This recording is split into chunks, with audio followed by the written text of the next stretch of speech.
we have headed out to this journey, understanding that none of the technologies and solutions that exist today in the world can sequestrate enough carbon dioxide from the atmosphere in order to reach net zero by 2050.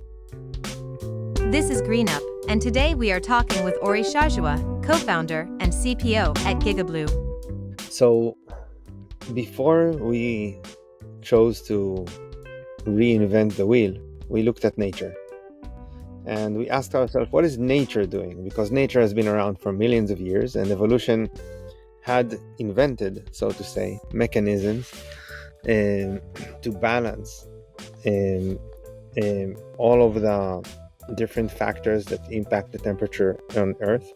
One of these mechanisms is called the biological pump.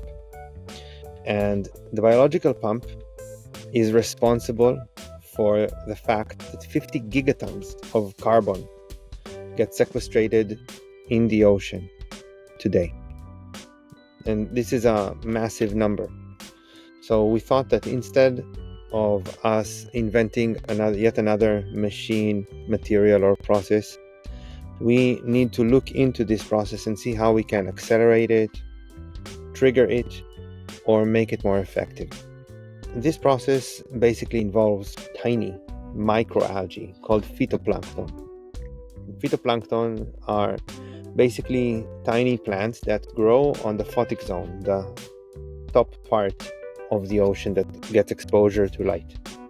And just like any other plant, they perform photosynthesis.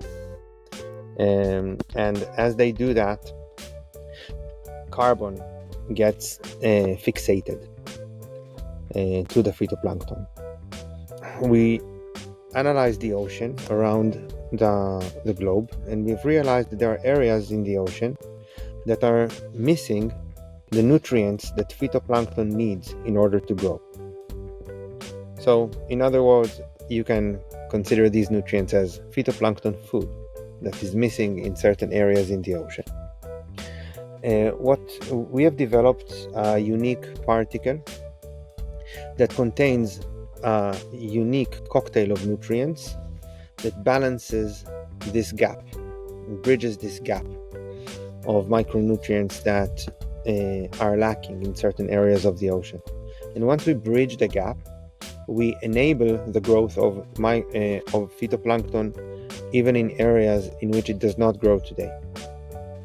And so, in a sense, we are feeding phytoplankton in order for it to grow, and from that point onwards, the process is almost identical to the process that happens in nature, with one little difference. In the natural process, only 1% of the fixated carbon actually gets removed by arriving to the sediment of the ocean. But with Gigablue's particle, 70% of the fixated carbon gets to the bottom of the ocean. So we are basically taking this natural process that is very effective and is responsible for most of the sequestrated carbon in the ocean today, and we make it more effective. How easy is it to deploy the nutrients or the materials that you have? Because we're talking of immense areas of the ocean. We are using bulk ship in order to take the Gigablue particle into the relevant areas in the ocean in which those nutrients are needed. And so we are basically using a delivery platform that is already in existence and is actually anyway moving in those areas on shipping routes on a daily basis. Do you need the permission of the governments to do that, or is all private initiatives?